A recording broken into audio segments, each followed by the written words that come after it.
it's Jan back at it again with another nerdy bookish video. This is gonna be my top 10 books of 2022.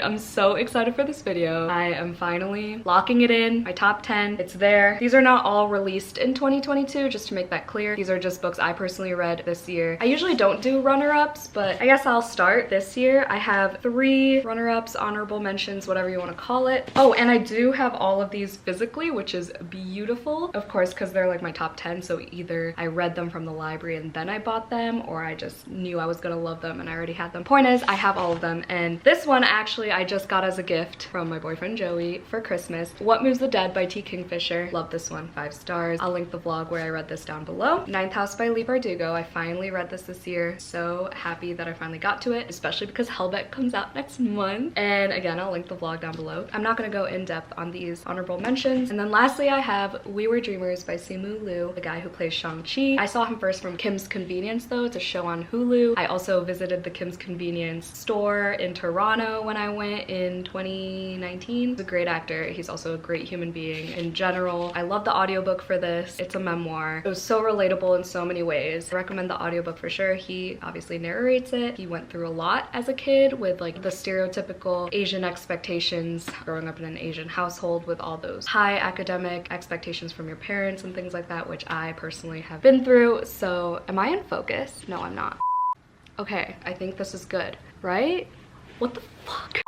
Okay, the lighting's a little bit different, but at least I'm in focus now, I think. Sorry about that, but there we go. That's the last of my honorable mentions. So these are technically not really ranked, but I do have like a top 3. So I'll just go based on my phone from the bottom up. Number 10 is actually a sequel. I have 2 sequels in this list, which is weird for me because I'm usually a first book type of gal. I usually like the first book better. The Blood is Love by Karina Halley. This is the sequel to Black Sunshine, which was my February full moon book club pick. If you didn't know, I run a book club all by myself. It's called the Full Moon Book Club. Our live shows are always on the full moon of every month, unless, you know, rescheduled for reasons. So that was my February book club pick, and I thought that was gonna be on my top 10, but then I read this one. The steam in this one is a lot more intense than the first one, and I also preferred the plot line in this one. This was more heavy on the fantasy, less on the romance, which I appreciated. This is a vampire dark romance, and in this one you really dive deeper into, like I said, the fantasy storyline as opposed to just the build up, the setup for the characters and the setting and everything. I highly recommend if you're looking for a solid vampire romance. I will admit the writing does get cringy at times, but hopefully, like myself, you learn to look past it because I love these characters and I have never wanted to fall in love with a vampire more than when I was reading these books. There's also a lot of like, who did this to you and touch her and you die type of situations in this one. And the first one, I think there were a couple. This should not be number 9. I don't know, but it is Out of Love by Hazel Hayes. So I don't hear a lot of people talking about this book. I just saw this randomly, when I was shelving books at my part-time library job last year. And then I got it as a gift. This made me cry. It has a lot of relatable moments, relatable quotes. Like I felt attacked at some points, to be honest. Like it was scarily accurate to my life, especially at the time of reading this book. But basically, this is a love story, but told backwards. So it starts when they broke up and then you follow them back to when they met, if that makes sense. So basically it's just 2 people trying to figure out their lives and also navigating this love, and they go through, you know, all these mental health things, these familial things, these personal issues, and you really get invested in their lives. I honestly don't remember much. I just know how this book made me feel. That's with a lot of these books and books in general. I just know how they made me feel, and I will be rereading this at some point and see if I feel the same way still, but I just remember just totally being just like head first, nose in my book the entire time I was reading this book. So if you haven't heard of this, you have now. Number 8 is a translated thriller, Confessions by Kane Minato. So I started this book for the Literally Dead book club, Books and Lala's book club, but I didn't finish it in time for the live show, but I still finished it. This was gifted to me by Renee from Reading with Renee. This was also gifted to me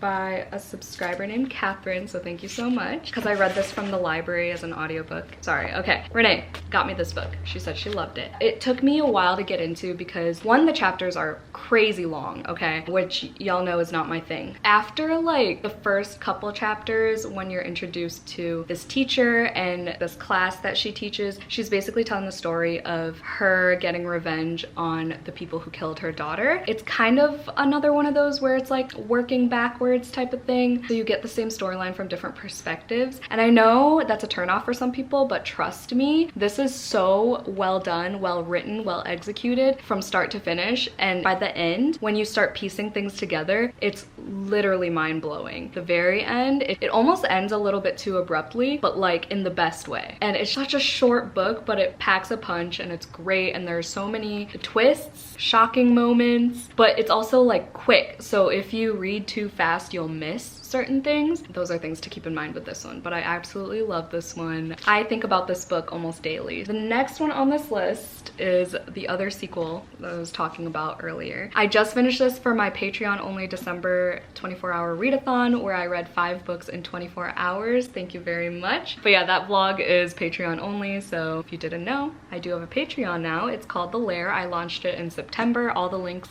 and information are down below. It's vampire themed. We have a Discord, we have buddy reads, we have, like I said, monthly readathons and sprints and all the fun things, and the Discord is super fun. We really get to know each other because we don't just talk about books, we talk about life in general, fitness, caffeine, spooky things, Taylor Swift, and I'm adding threads to that Discord all the time for more topics to talk about. So I would love for you to join. If the bloodlust is calling to you at this very moment, feel free to click the links down below and join The Lair. With that being said, These Twisted Bonds by Lexi Ryan. This is the sequel to These Hollow Vows, which I read in January. It was my first book of 2022. When I finished that, I was like, yep, that is going on my top 10. And then I read the sequel and it knocked that one out of the park. This took me a while to read. I started in July and just finished in December. But once you're in, you are in, my dudes. Okay, not gonna lie, this duology is very tropey, very YA, classic fantasy romance, you know? There's a love triangle that's prominent throughout the entire 2 books. I don't know, I just think it was very like fleshed out, and the magic system in the world and everything, like you really get invested in the betrayals. You feel for these characters, their objectives, and the betrayals in the first one are what stood out. But like I said in the vlog, romance in this one is what stood out to me. It was just so cute and you're just rooting for so many people at once. The way it was written just makes you swoon, scream, cry, throw up, fall in love. You just want to hug someone after reading the romance in this book. I absolutely loved it. There's fae in this, if you're into that, if you're looking for a new fae series, duology, whatever to get into. Here you go, you're welcome. It's almost 500 pages, but it flies by, and I'm so glad I'm able to say that I finished the duology. Thank you so much to Natalie for getting me this for my birthday on release day. I didn't even finish it that month, but eventually I did. That's all that matters. So here we are. It's now in my top 10. All right, next is The Children on the Hill by Jennifer McMahon. I picked this up for Gabby's book club, the book troop. Did not read it that month though. I read this for Summerween, I believe. This is my first book by Jennifer McMahon. I own 3 of her other books, so I want to do a vlog. I've been wanting to do a vlog with her books, but I couldn't wait to read this one because it's a Frankenstein retelling as a thriller, and it's like a historical, well, is this horror or thriller? I think it was on the horror list for Goodreads choice. It's a horror-y, thriller-y, whatever, but it's historical. It's about these kids who live with, is it their grandma or their aunt? Grandma. And then there's this one girl that the grandma takes in, and she tells the other 2 kids to monitor her and keep track of all her actions and things like that. Keep an eye on her, and it's like really just off. There's something off about this family. Then the twist comes, and it was so shocking. I wouldn't say the most shocking. If you like Get Out, you'd love this book. Like the movie Get Out, I think you would love this book because I love Get Out, and that is what I saw. It's like social horror, and I can't say much more because then it'll give it away. There's also like a feminist aspect to this, and it goes by so quickly once you're in, and I just loved it. I love this cover. It was just so well written. The reveals were done so well. The execution was just top tier. It was so fucking good. This actually came out this year and my mom bought me this, so thank you, Mama Agaton. She's probably not watching this, but whatever. The next book on this list, I don't hear too many people talking about, but I've been recommending it to everyone who has any sort of interest in astrology. Exalted by Anna Dorn. So this I randomly picked up from the library because obviously the cover, like, come on, it screams Jan, am I right? And then I started it and I was like, yep, I'm gonna want to annotate this. So I bought it immediately. I think like 20 pages in, I bought it. And the twist in this one was so unexpected. I did not think it was gonna take that type of turn. Okay, so there's one woman who runs like a birth chart reading type of business, like freelancing. She basically reads your birth charts and tells you, like, reads you basically, and like tells you all your little like inner qualities and things like that and why you do certain things and blah blah blah blah.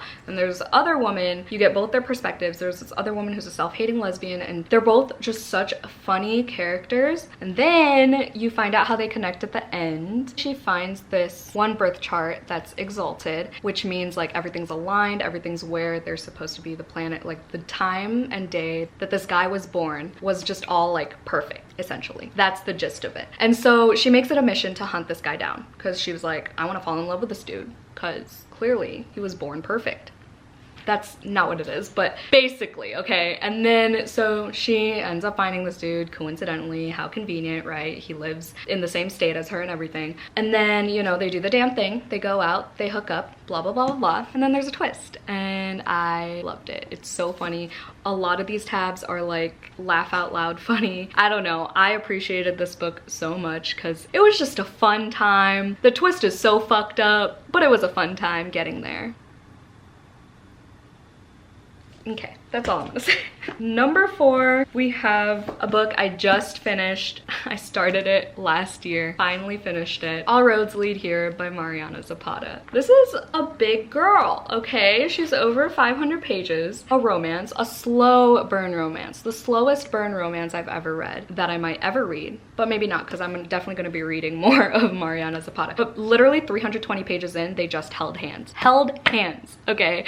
And I was here for it all. And I didn't think I liked slow burn, at least not that much. Like, bitch makes you work for this romance, okay? It's grumpy sunshine, age gap, forced proximity, so many tropes, okay? And it was just everything. So this girl, she is 33. I thought she was in her 20s. In my vlog, I said she was in her 20s. She's 33, just went through this breakup, divorce, whatever. She moves back to her hometown for a fresh start after her mom dies, set in like Colorado. So there are a lot of like hiking moments in this, a lot of nature, scenic situations, which adds a lot to the story. She finds this like garage apartment to rent out on like Craigslist or something like that. It turns out this son, I think he's in high school, it turns out he was the one who listed it. So like when she comes to like inquire about it and whatever, the dad of the son who listed it is like, what the fuck?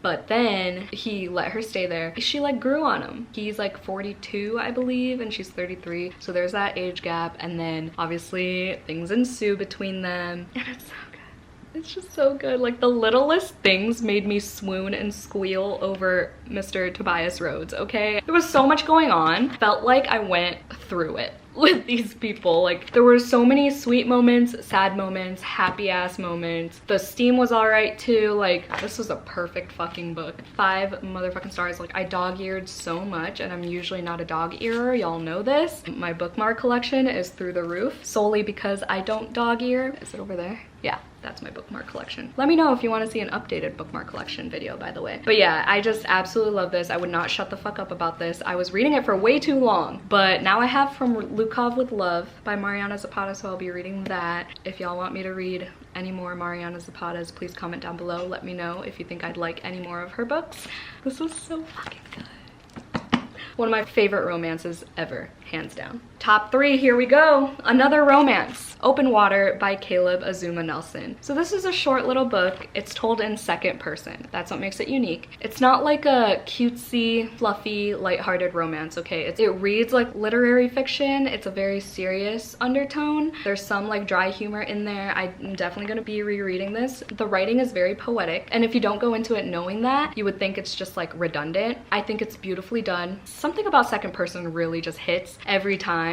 So I can't wait to read You by Carolyn Kepnes, but this made me cry as well. It was just so beautiful. I don't know how else to explain it. Let me just read the synopsis.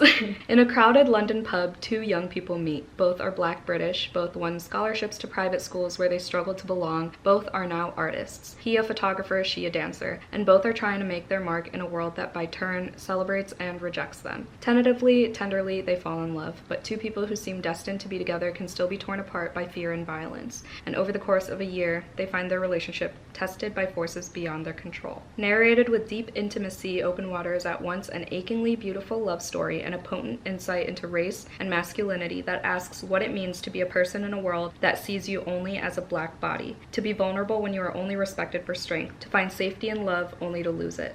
If that doesn't convince you to read it, I don't know what will. This is number 2, and this just recently got knocked down to number 2. It was number 1 for months, okay? A Certain Hunger by Chelsea G. Summers. I didn't hear a lot of people talking about this when I first read this. It's getting more and more popular. It's getting more hype. This is about a female serial killer who's also a cannibal. She kills men who wronged her, cooks their body parts. She's also a foodie, so she makes it into this like fancy cuisine. It reads like a memoir. I've talked about this so many times. I'll link this blog down below. It has so many shocking moments, but it's so like matter of fact that sometimes, like I said before, if you read it too quickly, you'll miss it. Even like the killings, if you read too quickly, like it happens so fast and it's just so like casual, nonchalant type of kills. It's just so good. I literally looked up if this was nonfiction or fiction because it reads so, like I said, like just it reads like a memoir. The writing is dense. Don't let the short length of the book fool you. It is deceiving because the writing is beautiful, but it's dense and it takes a long time to digest. You gotta read it carefully and absorb all the writing. It's exquisite. Food descriptions, the way she cooks these body parts, it's like you forget that they're body parts because it's so well written. And like I'm not even like a food book type of gal, okay? But this one was something else. How I found this book was I was randomly shelving books at, again, my part-time job, and I saw the spine with the anatomical heart, and then I opened to a random page and I read chapter 18. It's called Hot Dog. I read the first page and it was this whole page about love, and it was just so immaculately written. It was so eloquent. That's the word, eloquent. Sophisticated. Chelsea G. Summers is a very talented writer. The audiobook is only available on Audible. I think this is a debut. I don't think she wrote anything else, but if she did, and if she does, I'm definitely gonna be getting my hands on it ASAP Rocky because this was just so good and it was so dark and I love it so much. And then lastly, I don't think it's any surprise that this is my number 1 of 2022. I claimed it in the vlog that I read this for during Gilmore Girls Readathon, We Spread by Ian Reid. I sobbed reading this book, and if y'all saw that vlog, you know. This is technically a horror about this elderly woman who is losing sense of reality, is losing her memory. She's aging. She's talking about aging and her fear of forgetting things she loved and losing her passion for things, and it was just so fucking depressing. And like she talks about running out of time, and that concept is constantly on my mind, okay? It's so morbid, but it's constantly on my mind that like, oh my god, I'm running out of time, like I gotta do this and that, like I can't waste a single second of my life. Like that's why I stress myself out so much, but I love it. I love like keeping busy and knowing that I'm not wasting time type of thing. Anyway, so this came to my life at the right moment, the perfect moment. It was just facing out on a shelf at work. I work at a library now too, but full time, if you didn't know. I remembered watching Gabby Reed's vlog, crying about this as well. I like walked past and then I took a double take and I was like, yeah, it's time. In Gabby's vlog, she also talked about how she's like scared of aging and, you know, running out of time and things like that. That week, I was super extra overthinking the whole running out of time thing. I let it like get to my head, and I needed this book for validation and just like knowing I'm not alone in these thoughts and everything. And it was just so good, and it was so quick because everything is so spaced out and the chapters are really short, and I liked the experience of reading I'm Thinking of Ending Things by Ian Reid too, so I definitely want to read everything he writes. I think this is a book that I could universally recommend to anyone who's experienced anything in life and has a passion for anything. There are parts where she talks about her love for reading and how she couldn't do it anymore because she's aging and she, you know, can't see well, she doesn't have the attention span for it, things like that. And like she had to literally remind herself that she loved dancing. She put like little sticky notes everywhere. It was just so sad, and I hate the idea of getting old. So So that is it. Those are all the books in my top 10 of 2022. Let me know if any of these books made it on your top 10 as well. If you made it to the end of this video, put the little emoji that's like partying. He has like a little party hat and a little like mouth, what's it called? Party popper thing? Party, y'all know what I'm talking about. The little face that has the party hat and the thing that you blow and it makes noise. Thank you so much for watching. Thank you so much for sticking with me through all of Vlogmas. I don't think I made it to 25 videos, but I made it pretty close, so give me a break. Okay, it was rough. I really appreciate you taking the time to watch my videos amongst all the loads of content that comes through, especially in December. So yeah, it means a lot. You mean a lot to me. Hope y'all had a great day and a great end of your year. And I hope you had a great reading year. Stay safe, stay positive, and stay festive always. And I'll see y'all on my next one. Bye!